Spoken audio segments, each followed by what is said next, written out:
پاکستان اور افغانستان کے معاملات یہاں سے کہاں جاتے نظر آتے ہیں. ہمارے ساتھ سینئر صحافی و ضیاءکار طاہر خان صاحب اور کامران یوسف صاحب موجود ہیں. آپ دونوں کا بہت شکریہ.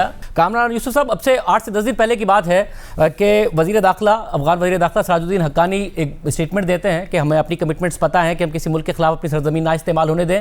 ہمارے وزیر خارجہ اور نائب وزیر اعظم اسحاق ڈار اسے ویلکم کرتے ہیں.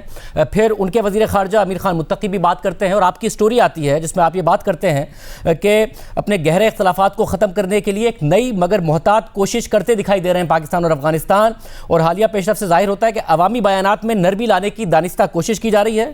کوئی بڑی پیش رفت مشکل دکھائی دیتی ہے، تاہم سالسوں کی خواہش تھی کہ دونوں فریق کم از کم اپنے عوامی بیانات میں نرمی لائیں. مگر اس کے بعد آج جو D G I S P R کی پریس کانفرنس ہے وہ تو بہت سخت الفاظ کا استعمال اور جو باتیں ان کی طرف سے افغانستان کے حوالے سے کی گئیں، تو کیا وہ جو کوشش ہو رہی تھی کیا اس کا وہ آگے نہیں بڑھ سکی؟ کیا ہوا ہے؟ کس طرح دیکھ رہے ہیں آپ؟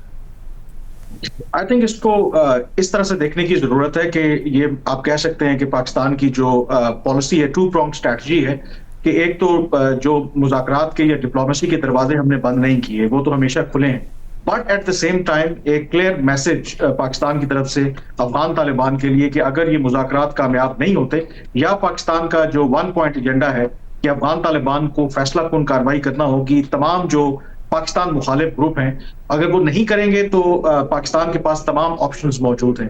تو آج کی جو پریس کانفرنس ہے D G I S P R کی، میں اس کو اس تناظر میں دیکھتا ہوں کہ وائل ڈپلومیسی کے دروازے بے شک کھلے ہیں، لیکن پاکستان واضح طور پر افغان طالبان کو یہ ایک پیغام دے رہا ہے کہ ہر صورت میں انہیں جو کلعدم تحریک طالبان پاکستان ہو یا حافظ گل بہادر گروپ ہو یا بی ایل اے ہو، ان کے خلاف کارروائی کرنی ہوگی. جو آپ نے ذکر کیا کہ سال کے آخر میں شاید تھوڑا سا ایک اندازہ ہوا یا ایک لگا کہ دونوں ملکوں کے درمیان کچھ برف پگھلی ہے، تو وہ میرے خیال میں کوشش اپنی جگہ پہ جاری رہے گی. اصل میں پاکستان جو ڈپلومیسی کو ابھی بھی اوپن رکھے ہوئے ہے، اس کی وجہ یہ ہے کہ جو کامن فرینڈز ہیں پاکستان اور افغانستان کے، وہ کہیں نہ کہیں بیہائنڈ دا سین کوشش کر رہے ہیں کہ معاملات اس حد تک نہ جائیں کہ دوبارہ چیزیں پوائنٹ آف نو ریٹرن پہ چلی جائیں. لیکن پاکستان کا آئی تھنک آج کی جو پریس کانفرنس ہے، موقف واضح ہے کہ اگر افغان طالبان فیصلہ کن کارروائی نہیں کریں گے تو تمام آپشن جو ہیں وہ ٹیبل کے اوپر موجود ہیں. طاہر خان صاحب، اس حوالے سے ہماری آپ سے بھی بات ہوئی تھی اس پروگرام میں اور آپ نے بتایا تھا کہ سعودی عرب کی انوالومنٹ اور کیا بات اور یہ سارے کے سارے معاملات ہو رہے ہیں. آج کی پریس کانفرنس آپ سمجھتے ہیں کہ بات آگے نہیں بڑھ رہی ہے، یا جو کامران یوسف صاحب کہہ رہے ہیں کہ پاکستان دونوں اسٹریٹجیز کے ساتھ آگے بڑھ رہا ہے کہ جی بات بھی سالس بھی بیچ میں ہے، مگر یہ بتا بھی رہا ہے کہ اگر بات بریک تھرو نہیں ہوتا تو کیا ہوگا؟ بہت شکریہ. میری نظر میں اسی طرح لگتا ہے کہ شاید معاملات آگے نہیں بڑھ رہے ہیں، کیونکہ میں یہاں سنتا ہوں ذمہ داران سے کہ پاکستان کی جو ایک خواہش ہے اور مطالبہ ہے کہ افغان طالبان نے پاکستان کو تحریری یقین دہانی کرانی ہوگی کہ جو ہو رہا ہے یہ نہیں ہوگا. اور میرے خیال میں آپ کو یاد ہوگا کہ ترکی کے صدر نے خود اعلان کیا تھا وزیر اعظم پاکستان سے آذربائیجان ملاقات کے بعد کہ وفد بھیجیں گے، لیکن وفد نہیں آیا کیونکہ پاکستان اور اس کے تقریباً مہینے سے زیادہ ہوا ہے. تو پاکستان کا جو بھی سالسی کا تو پاکستان خیر مقدم کرتا ہے اور اوپنلی کیا ہے، پبلکلی کیا ہے، لیکن پاکستان کے اب وہ ماضی والا نہیں رہا کہ لوگ ان سے کہا کرتے تھے دوست ممالک کہ آپ نے ریسٹین کرنا ہے، آپ نے صبر کرنا ہے، آپ نے انگیج کرنا ہے. اور پاکستانی اب کہتے ہیں کہ ہم نے کیا ہے 4 سال، لیکن معاملات جب نہیں ہوئے اور جس طرح کہ آج D G S P R نے جو فگر دی ہے کیجوالٹیز کی، تو میرے خیال میں سعودیز کا معاملہ جس طرح میں نے پہلے کہا تھا وہ ابھی ختم نہیں ہوا. تازہ مجھے نہیں پتا کہ میں نے لاسٹ پروگرام میں آپ کو کہا تھا یا نہیں کہا تھا، لیکن جو میری معلومات ہے کہ جو مسودہ انہوں نے ریاض میں پیش کیا تھا گزشتہ ماہ، اس کے بعد افغانستان کی طالبان حکومت نے مزید ترامیم کے ساتھ واپس بھی کر دیا ہے، یعنی ان کو دے دیا ہے. اب پاکستان میں چونکہ ذرا سیکیورٹی انوالو ہے، سارے لوگ وہی ہیں، زیادہ چیزیں سامنے نہیں آتی، تو لیکن وہ معاملہ ابھی ہے. اور میرے خیال میں سعودیز چاہتے ہیں کہ ایسا کوئی جامع حل ہو، جو موجودہ مشکل ہے یہ حل ہو. لیکن یہ حل ہونا اتنا آسان اس لیے نہیں ہے کہ اگر یہ والی صورتحال جاری رہی، روزانہ یہاں پر حملے اور تشددی کارروائیاں، تو اس لیے پاکستان اب ثالثوں سے بھی یہی کہتا ہے کہ معاملات اس وقت بڑھیں گے جب افغان طالبان بالکل کلیئرلی اور ایک ان رائٹنگ تحریری طور پہ پاکستان کو ایک امتحانی کرائے گا جو پاکستان کے خدشات ہیں کہ ان گروپس کو آپ روکیں، ان کو پکڑیں، ان کو جیلوں میں ڈالیں، ان کو ہمارے حوالے کریں. ہمارے حوالے والی بات اب کبھی کوئی پاکستانی کہتے ہیں، ہم نہیں کہتے، لیکن ان کو آپ روکیں. تو شاید پاکستان میں ابھی کوئی تبدیلی محسوس ہوئی نہیں ہے، اس وجہ سے معاملات شاید آگے نہیں بڑھ رہے ہیں. اور کامران یوسف صاحب یہ بتائیے گا کہ جو ثالث ہیں وہ پاکستان کے موقف کو کس حد تک سمجھ رہے ہیں کہ جی یہ درست ہے کہ افغانستان کی طرف سے واضح کمٹمنٹ آئے، ان کی سرزمین استعمال نہ ہو پاکستان کے خلاف. پہلے ظاہر مذاکرات ہوئے، قطر اور ترکی بیچ میں تھے، پھر سعودی عرب کی جو خبریں آئی ہیں. کس حد تک ثالث جو ہیں اس بات کو سمجھ رہے ہیں کہ پاکستان کا موقف جو ہے یہ بالکل فیکچول گراؤنڈز پر ہے؟ دیکھیے پاکستان کے موقف کی تو تائید کرتے ہیں، خاص کر کے ترکی کی اگر آپ بات کریں، کیونکہ خود بھی وہ دہشت گردی کا شکار رہا ہے. قطر کی پوزیشن تھوڑی سی میرے خیال میں مختلف ہے، ان کا ایک کیونکہ کلوز کوآپریشن افغان طالبان کے ساتھ رہا ہے، بٹ ایسا نہیں ہے کہ وہ پاکستان کے موقف کی تائید نہیں کرتے.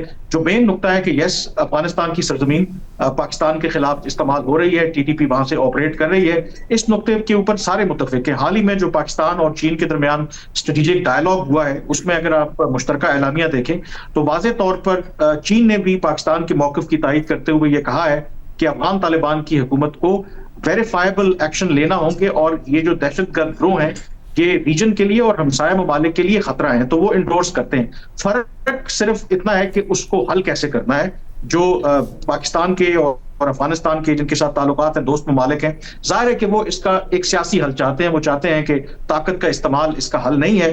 لیکن پاکستان کا مسئلہ یہ ہے کہ اگر آپ ہر روز اس طریقے سے آپ کے سیکیورٹی اہلکار شہید ہو رہے ہیں، آپ کی سیکیورٹی انڈر تھریٹ ہے، تو پاکستان از آن دا ریسیونگ اینڈ. تو پھر پاکستان نے الٹیمیٹلی فیصلہ کرنا ہے.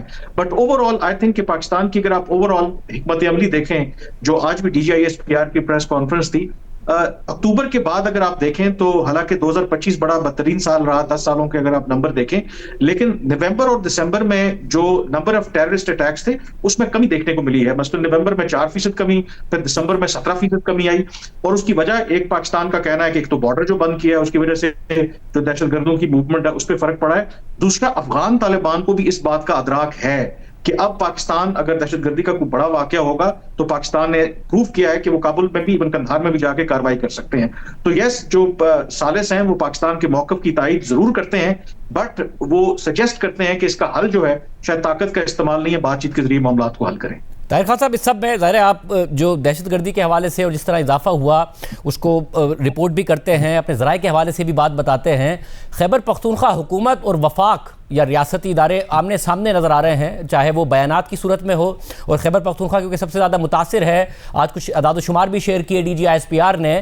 کیا یہ بات متاثر کر رہی ہے دہشت گردی کے خلاف جنگ میں؟ اور آپ کس طریقے سے دیکھتے ہیں ساری صورتحال کو جو آپس میں ہمیں نظر آ رہا ہے کہ جی جو تعاون کی صورتحال نہیں بلکہ ایسا لگتا ہے کہ آمنے سامنے والی صورتحال ہے؟ بالکل متاثر کرتی ہے. جنگیں جو لڑی جاتی ہے، جنگیں اگر جیتنی ہے ہوتی ہے تو آپ نے عوام کو ساتھ ملا کر کے آپ نے جنگیں جیتنی ہے. تو لہٰذا یہ بہت ایک عجیب سا لگتا ہے کہ ایک موقف ایک سا ہو، دوسرا موقف ہے سیاست ہم کریں گے، سیاست ہونی بھی چاہیے، لیکن سیکیورٹی کا معاملہ اتنا سنجیدہ ہوا ہے، اتنا سیریس ہوا ہے، اگر اس میں اوپنلی پبلکلی ایک ڈیفرنٹ ورژن آتے ہیں، اور یہ میرے خیال میں نہ پاکستان کے لیے بہتر ہے نہ خیبر پختونخوا کے لیے بہتر ہے. خیبر پختونخوا میں ایک سوچ ہے، ضرور ہے، کیونکہ مخالفت اس لیے ہوتی ہے کہ لوگوں کا یہ خیال ہے، الیکٹڈ ممبرز کا یہ خیال ہے کہ شاید ان آپریشنوں کی وجہ سے عام لوگ متاثر ہوتے ہیں. تو لہٰذا اگر ایک بات ہوتی ہے اور اس کو میرے خیال میں اس کا حل نکالنا چاہیے نا. ایسا تو نہیں ہے کہ میں پریس کانفرنس یہاں کروں، وہ کابینہ سے خطاب میں ایک بات کرے. تو ایک اتنی اہم مسئلے پہ، اتنے سینسیٹیو مسئلے پہ اگر ایک ریاست میں دو مختلف آراء سامنے نظر آتی ہے، یہ بالکل بھی درست نہیں ہے. دونوں کو اب بجائے اس کے کہ اب پریس کانفرنس میں آپ کا فوکس خیبر پختونخوا ہو، ان کے وزیر اعلیٰ ہو، ایک پارٹی ہو، اور ان کا ایک میسج ہو یہاں مرکز کے لیے، سیکیورٹی کے اسٹیبلشمنٹ کے لیے، یہ دونوں اکٹھے کیوں نہیں ہوتے؟ ماضی میں کیوں 2014 میں جب حملہ ہوا پشاور اسکول میں تو کیا عمران خان نے دھرنا ختم کر کے وہاں نہیں گیا تھا، پشاور میں بیٹھا نہیں تھا؟ وہ مثالیں تو موجود ہے، لیکن بدقسمتی سے اب ایکسٹریم پہ چلے جاتے ہیں، لوگ چلے جاتے ہیں. یہ تو پاکستان کے لیے تو بہتر نہیں ہے. ایک پیج پہ اگر ہوں گے تو شاید پھر یہ جو والی صورتحال نہ ہو.